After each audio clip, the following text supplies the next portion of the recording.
Okay, I just received the McMasterCarr weather stripping that I'll be using on my 78 280Z. And here's a look at the profile right here. And I'll show you what came with this. Uh-oh, yeah, that's okay. Depends on which end you're holding here. So let me get the other end of the weather seal right here. Okay, so here we go. I'm going to compare the weather stripping that I ordered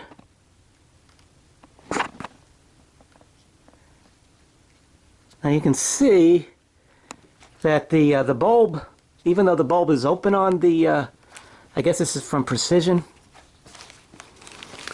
but this is the bulb on the McMaster is enclosed, whereas the Precision isn't. But it looks like the grip will be the same. There's the very compressible. It's kind of compressible. Let me feel it and squeeze that. Well, whatever. I know it doesn't look like much of a difference, but there is. You can see this extends, you know, higher. So this is like 5/8, I think, according to the catalog, and this looks like it's 3/4 inch, which means the doors don't close the doors are too hard to close with this material.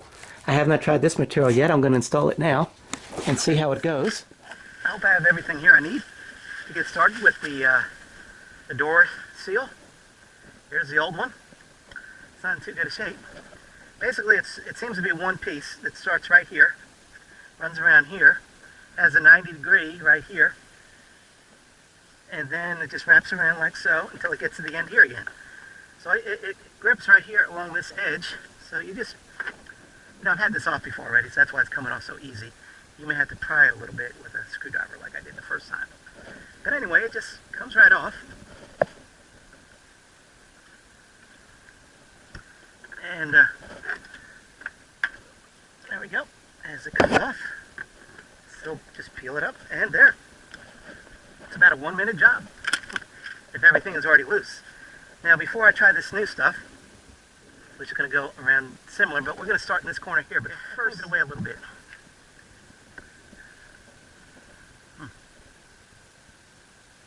Seems like we're going to have trouble with that corner. This is where it gets tricky. I think this is where you got to cut a 45-degree right now, I think. Alright, okay. So,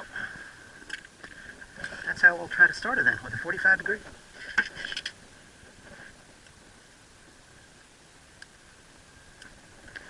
And this is not going to be perfect. These don't open any water? No. Okay. Alright, so, basically, you have to get it 45 degrees when you cut this. Okay? So I'll say that's 45 right there. Cut. And the rest you do with scissors maybe. Alright.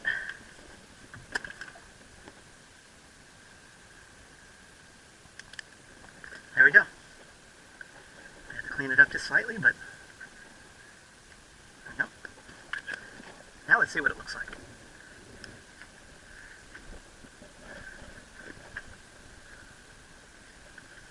Well, come on. Oh, I crushed it a little bit. Okay, here we go again. Spread that a little bit right there. Okay. And then start going around. I don't know if we're going to need anything to hold this up in place, but try not to stretch it. Just let it go in naturally.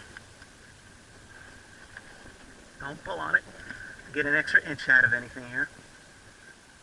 It'll just fly out of there, I suppose. So we just keep going around and around here. I believe the perimeter comes out to approximately 11 feet. All right, so continue to go around.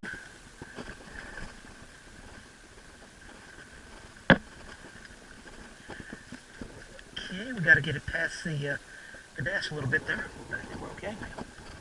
So far, so good. And just keep going along here. Somebody said they took them 40 minutes.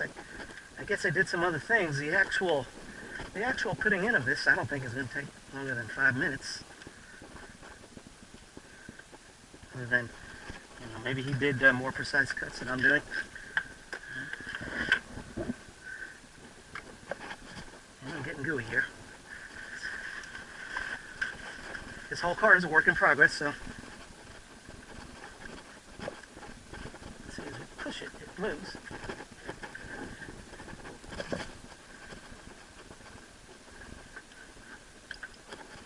Okay, we're almost there. We go along here. Continue to press it in place. Not so sure it wants to stay in place. It may need some persuasion later. I don't know. But let's keep going up till you get to the top here. And this is where I'll just probably lap over the stuff on the roof here, just to get it out of the way for the moment and take the weight off of it while I go the last mile, or the last few inches. Okay, now, here we go again with a 45-degree cut. Now this one may be a little bit trickier to do. So first, I'm just going to cut it, so I don't have to tangle with another 15 feet of this stuff. Okay, so put it somewhere in there and cut. Okay, wow, that screwed up my thing a little bit there, didn't it? So that's something we need to be careful of. I did not know that. Okay, well now I see it. So there is a trick to cutting this stuff, and I better learn it before I do the last cut here. I'm going to be in trouble.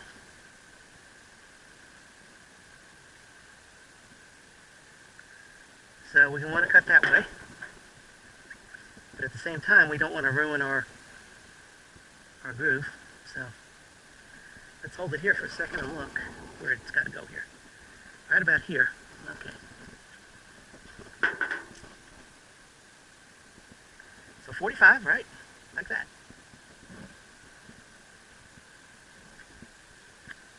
First I'll do that a little bit, and I'll do the rest.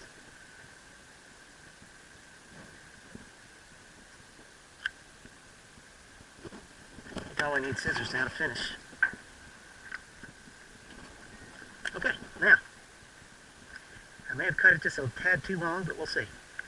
Let me go back a little. See if I can push it up in there. If I have to trim some more, I'll trim some more. Yeah, it looks like you'll have to trim some more. Okay. Alright. I see it. So here we go again. We do want a tight fit, that's for sure. 45 degree.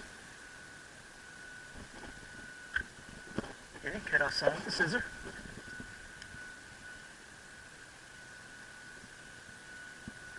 Well, I thought I already cut all the metal, but I guess I didn't.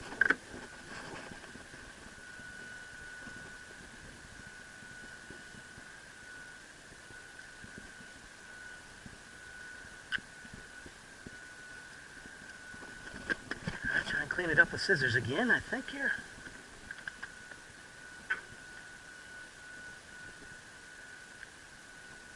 Not the prettiest cut I've ever made, but I probably still need to go a little bit further here, but spread that out again. Right. Shove it up in there and see what happens. Okay, nice tight fit. Work it a little bit. To tell you the truth, I don't know if you can see how good that looks, but that looks real good the way I did that cut. Like I said, I took a few tries. You don't want to do it on the first try perfect. You probably will cut it too short. And then you're out of luck. Okay, so before we try to close the door here, let's just make sure everything is down. But yeah, it looks good. But the real test is closing of the door. Oh, beautiful. Beautiful. Okay, folks, this stuff works. Nice. Didn't pop off either. Excellent. Of course, you have to give it a little slam, but that's good when it's new, but that's as hard as I had to slam it, which wasn't very hard. So, thumbs up. I'll do the other side.